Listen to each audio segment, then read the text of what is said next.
Good morning, Jacqui. Really fantastic that you could join us this morning. I'm very interested in your expertise as an applied psychologist and also having worked previously as a psychologist at the BBC and both at Facebook and TikTok, but also to kind of discover what you're doing more broadly now. We spoke previously and spoke at length about neurodiversity and the value of neurodiversity.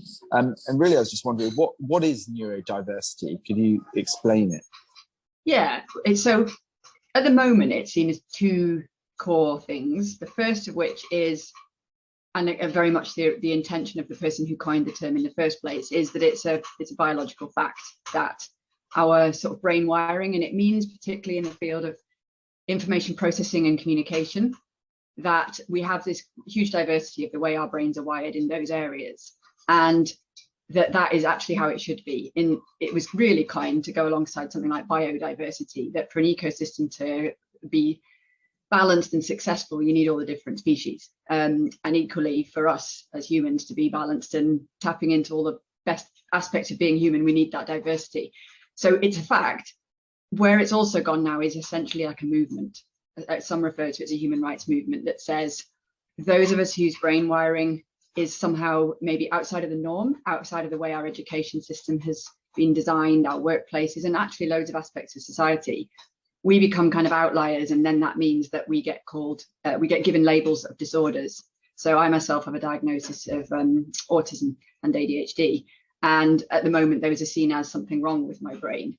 So the whole neurodiversity movement involves everybody, but it's also kind of a human rights movement that says those of us who have labels like dyslexia, ADHD, there are a number of different, and not the same as mental health conditions. Mental health is related because we can have all kinds of mental health difficulties if we're marginalized and not allowed to be ourselves. But these are actually differences inherently in the way that we are, and they haven't been well understood and we haven't been well included. So my interest in neurodiversity in the workplace is partly around that moral duty of care that says, in the same as any other diversity and inclusion category, that we should be inclusively treated, etc., given all the right sort of opportunities and freedoms to be ourselves.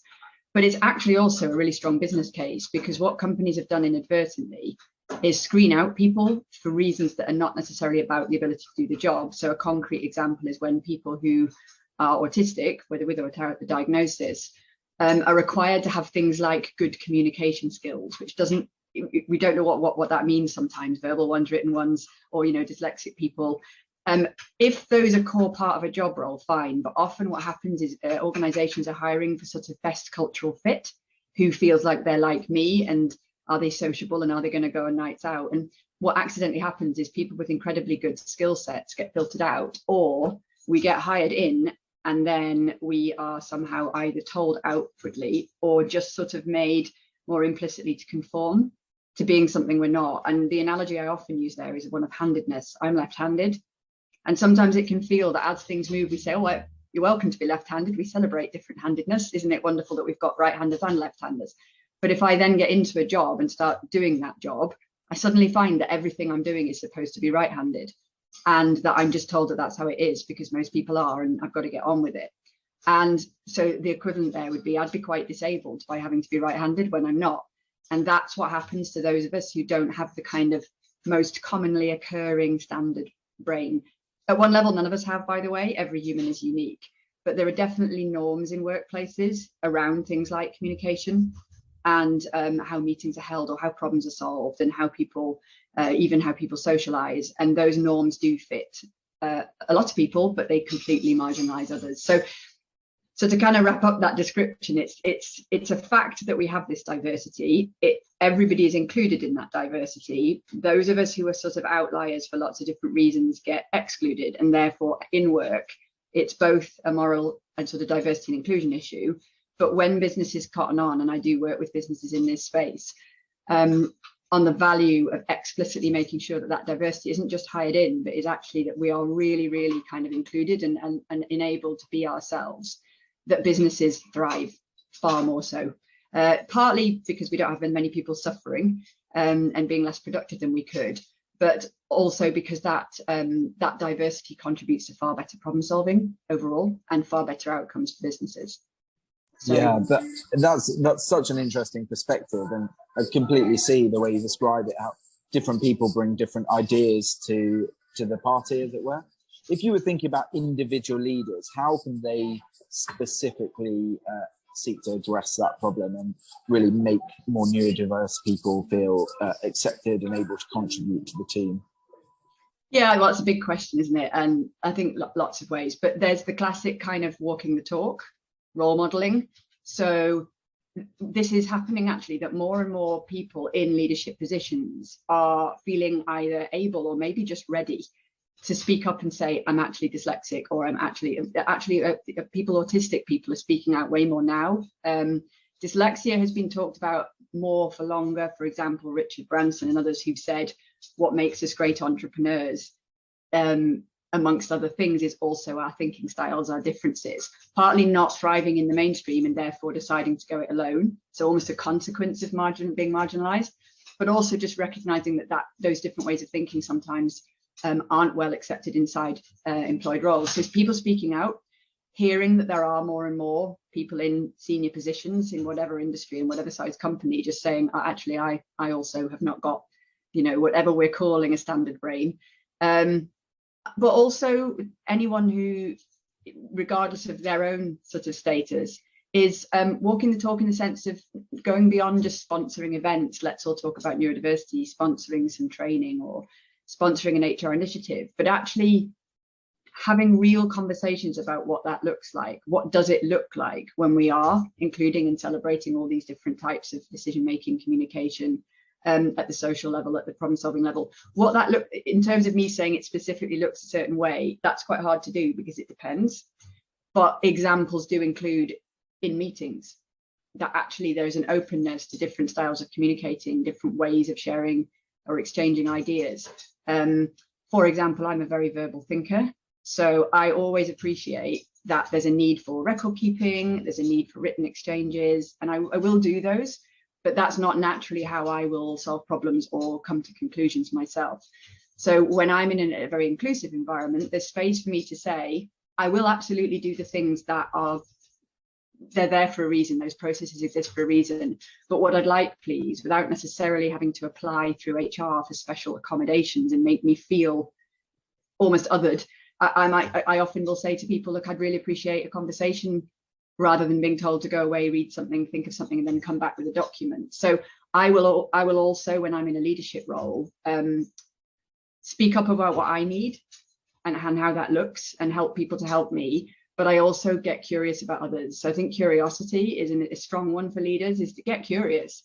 Who have you got, and what, how much do they know about what they need? And if they're not even sure because they haven't been in an enabling environment, how does a business actually help people recognize, what, I've just realized my thinking style is not actually how things are done around here, and I didn't even realize why I was tired or why I was unproductive.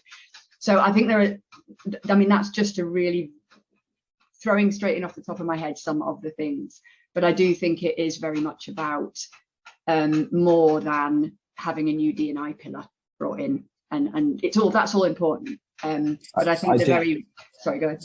No, I just think that's such a fantastic insight. Even in 10 minutes, you've really opened up a subject to me that I've seen people speaking about and have been curious about. And I think in society there are almost caricatures of, we talk about autism in terms of mathematic ability, and people have almost caricatured the ability of neurodiverse people, but actually what you're talking about, being a verbal communicator and really expressing yourself in that way, but actually it's a far broader subject than that. Your point about dyslexic entrepreneurs is equally useful in the way we appreciate the way that people think, and not just pigeonholing them into caricatures, which I think has probably been the case up to now.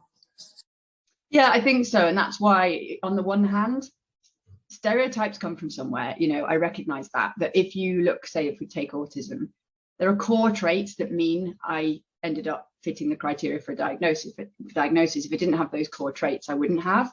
What's more important, though, is those traits exist in how my brain is processing, including communication, but also information processing, sensory information, and so on.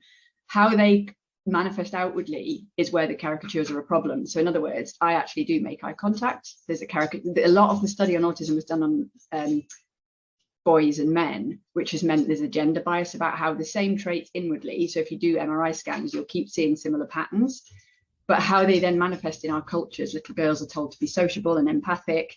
We get taught to be very relational, boys. And I'm slightly being stereotypical, but it's where our culture's gone. And it means more and more women are realizing that when it comes to how our brains work on the inside that nobody can see, we actually have got these core sets of traits, but they're just coming out very, very differently. Most of us who are autistic will have some level or degree of sensory sensitivity that's outside of the kind of normal range. So whether it's sensitivity to noise or light, which means, again, in workplaces, many of us struggle to work in open plan spaces. We're not the only ones who struggle with that. There are people who are quite introverted. There are other reasons why people would struggle in those spaces. Particularly for us, it's that. So that expectation where I'll have people say to me, you don't look autistic, and I'm always intrigued what they actually mean by that. They haven't got a portable MRI scanner on them. They can't see my brain activity. So when they say I don't look autistic, they're clearly meaning behaviorally. I'm not behaving in a way that they're assuming I will. And when I do get curious, they do mean things like that I'm sociable, that I make eye contact, and so on. But actually that belies the fact that I'm often conforming.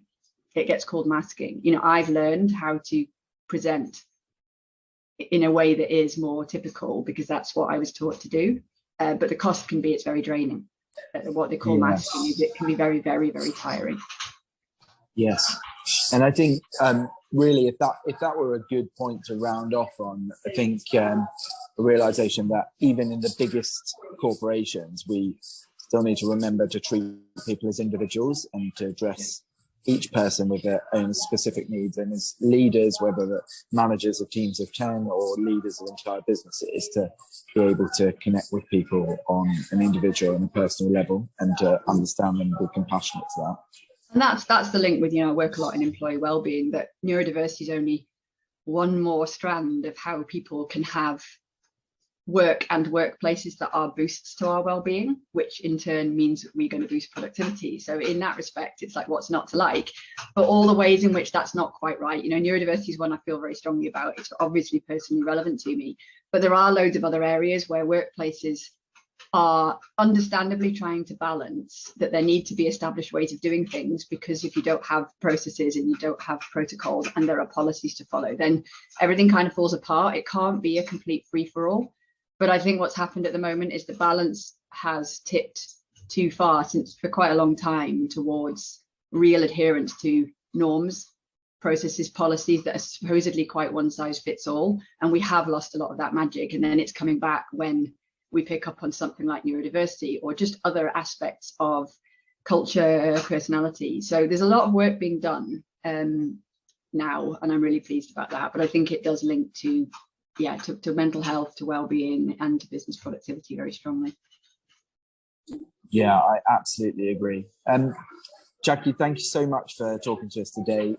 I think we could talk for hours about this, in fact.